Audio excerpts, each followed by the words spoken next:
Kesehatan dan kebersihan gigi pada anak harus dimulai sejak dini ya, Mams. Anak sudah mengenal rasa dan tekstur makanan yang beragam. Jadi, kebersihannya harus lebih diperhatikan.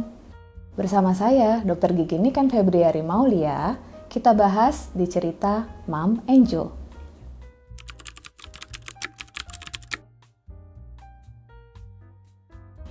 Jadi, perbedaan dari perawatan gigi pada bayi, balita, dan anak adalah di alat kebersihannya. Pada bayi, kita lebih sering menggunakan alat kebersihan yaitu kain kasa atau kasa-kasa yang memang sudah ready-made untuk membersihkan gusi dan gigi-gigi pada bayi. Kalau untuk pada balita, itu sikat giginya yang dipilih adalah dengan tangkai yang panjang, sehingga orang tua bisa membantu untuk menyikatkan anak-anaknya. Juga dengan kepala yang lebih kecil, sehingga nggak mengganggu kalau kepala sikatnya itu ada di dalam mulut para balita ini. Kalau sudah anak-anak yang di atas balita, itu sikat giginya bisa memakai sikat gigi yang biasa. Tapi harus diperhatikan, kepala sikat diutamakan tetap harus yang kecil juga.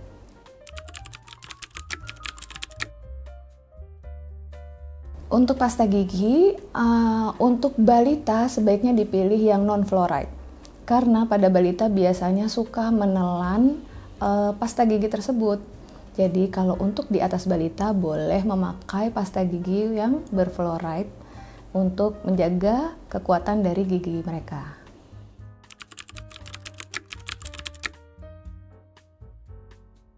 Untuk frekuensi sikat gigi, sebenarnya perharinya itu minimal adalah 2 kali.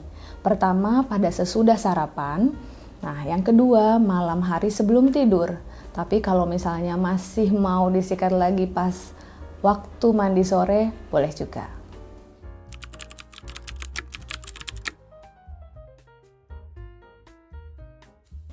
Jadi memang ada fase pada anak-anak giginya itu jadi berjarak. Itu dikarenakan ada pertumbuhan tulang rahang. Jadi pada masa itu, anak-anak memang dibutuhkan pemakaian dental floss. Yang harus diperhatikan adalah pemilihan dental flossnya. Nggak usah pakai dental floss yang panjang-panjang karena akan susah. Jadi ada dental floss yang sekali pakai dan dia pendek-pendek. Yang harus diperhatikan adalah dental flossnya harus licin, tipis, dan ada lapisan waxnya. Jadi, bisa dibantu dengan orang tua untuk membersihkan sela-sela gigi setelah menyikat gigi.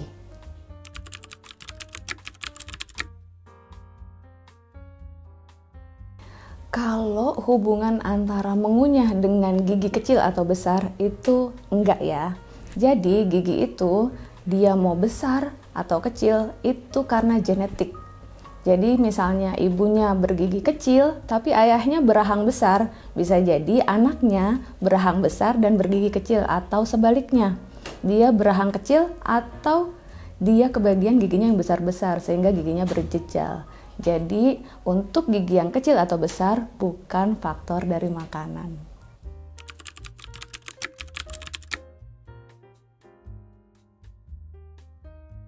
Nah, karang gigi dan gigi kuning itu nggak ada hubungannya dengan makanan. Jadi sebenarnya asal kebersihannya dijaga, cara sikat giginya betul, itu faktor yang hampir bisa dihindari. Tetapi kalau gigi abu-abu itu faktornya dari obat-obatan. Jadi bisa jadi sewaktu kecil atau sewaktu hamil, ibunya mengkonsumsi antibiotik. Itu juga berpengaruh pada saat pembentukan benih-benih gigi sehingga benih giginya itu tidak terbentuk sempurna. Jadi dia tumbuh dengan warna yang abu-abu.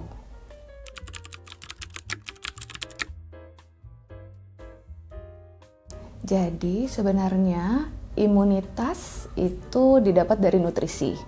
Nutrisi didapat dari makanan. Kalau misalnya kita makan dan mengunyahnya tidak betul, itu biasanya terjadi kalau anak-anak giginya berlubang. Mereka malah akan jadi memilih makanan atau tidak makan sama sekali. Pastinya itu hubungannya dengan nutrisinya jadi tidak maksimal terserap.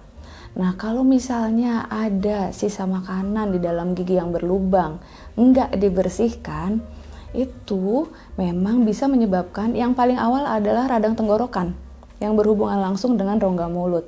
Yang berikutnya diare. Kalau diare lebih ke hubungannya kalau misalnya ada selip sisa makanan, anak-anak tuh suka cukil-cukil pakai tangan. Yang nggak tahu tangan itu kotor apa enggak.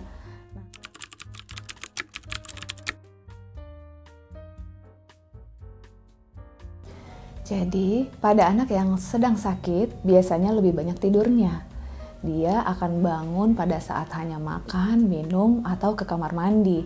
Jadi kalau misalnya dengan kondisi yang lemah, kita paksakan untuk sikat gigi, itu biasanya sikat giginya pun nggak maksimal.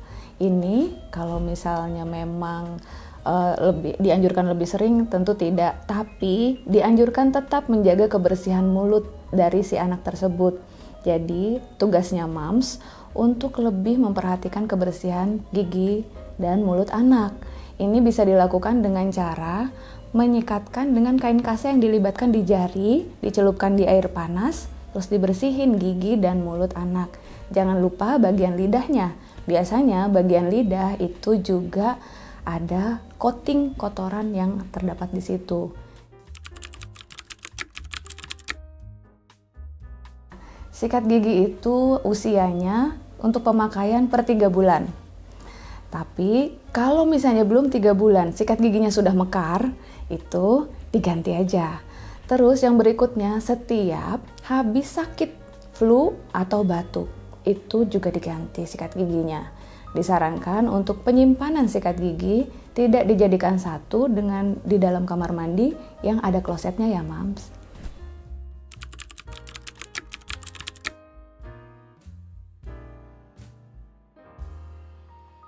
Untuk gigi-gigi yang berlubang, setelah diperiksakan ke dokter gigi, dokternya akan melihat biasanya kalau masih bisa ditambal, kita akan tambal.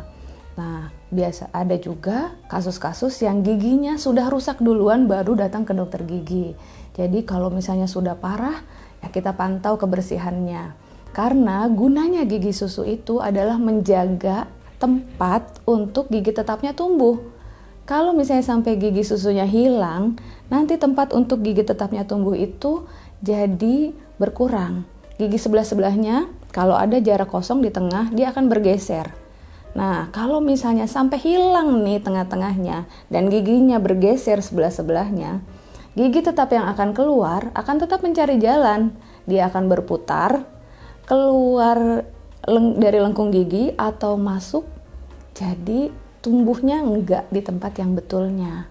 Kalaupun memang terpaksa dicabut giginya, yaitu bila sering ada infeksi atau dia ada bisul di gusinya, itu dokter akan menyarankan untuk pencabutan. Tapi itu pun harus dilakukan perawatan lanjutan, yaitu memakai alat buat ngejagain ruangan kosongnya supaya gigi sebelah-sebelahnya tidak bergeser.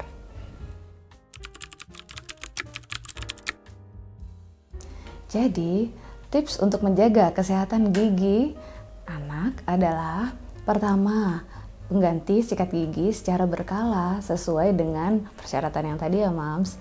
Nah, yang berikutnya adalah perkenalkan anak dengan perawatan kesehatan gigi secara dini.